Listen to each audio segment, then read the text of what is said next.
নমস্কার বন্ধুরা, আজকে দেখাচ্ছি নার্সারিতে কিভাবে আমরা মাটি গুঁড়ো করি। আওয়াজটা হয়তো আপনারা সম্পূর্ণ শুনতে পাচ্ছেন না আমার, যেহেতু ট্রাক্টর চলছে। তো এই দেখুন মাটি, এইগুলো হচ্ছে বিস্তীর্ণ জমি এবং এখান থেকে কেউ মাটি তুলে নিয়ে গিয়ে করে। আমরা জমিতেই মাটি এরকমভাবে গুঁড়ো করে নিই এবং এইটাই হচ্ছে অরিজিনাল, হচ্ছে একদম আসল গার্ডেন সয়েল যেটাকে বলে, যার মধ্যে কোনো ভেজাল নেই।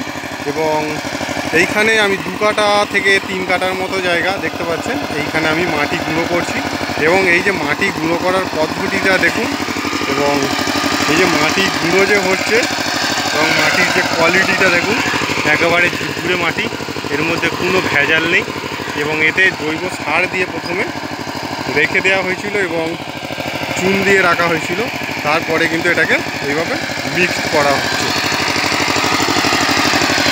এবং পদ্ধতিটা দেখুন খুবই কষ্টকর। এবং এই যে সূর্যের তাপের মধ্যে দেখুন প্রচুর রৌদ্র, আজকে হচ্ছে 3 তারিখ মার্চ মাসে, এই এপ্রিল না, যে মে মাসের 3 তারিখ। এবং এইভাবে মাটি গুঁড়ো করা খুবই কষ্টকর। তো গুঁড়ো করার পদ্ধতিটা দেখুন, ওই জন্যেই অ্যাকচুয়ালি অরিজিনাল যে গার্ডেন সয়েল আপনারা যদি কিনতে যান খুবই কস্টলি। এবং এই এত বড় ট্রাক্টর দিয়ে এইভাবে গুঁড়ো করতেও আমাদের খরচা অনেকটাই পড়ে যায়। তো এইখানে মোটামুটি 10,000-এর মতো প্যাকেটে গাছ বসানোর জন্য মাটি গুঁড়ো করা হচ্ছে।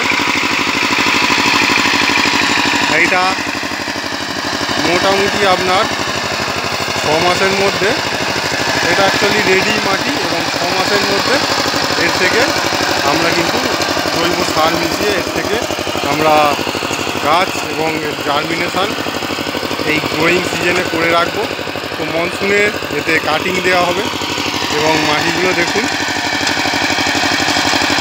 একেবারে উপরের লেয়ারে সব থেকে জৈব সার সম্পন্ন মাটি। তো নার্সারিতে অনেক জায়গায় মাটি তুলে নিয়ে গিয়ে করে, নার্সারি বাগানের ভিতরে, যেখানে এরকমভাবে জমি নেই। যেহেতু আমার জমি আছে, তো জমিতে আমরা এইখানে মাটিটা এইভাবেই প্রস্তুত করি। এবং এইটা রোদে মোটামুটি 8 থেকে 10 দিন ফেলে রাখার পরে একদম শুদ্ধ হয়ে যাবে মাটিটা। এবং তারপরে এইগুলোকে নিয়ে আমরা কাজকর্ম শুরু করব।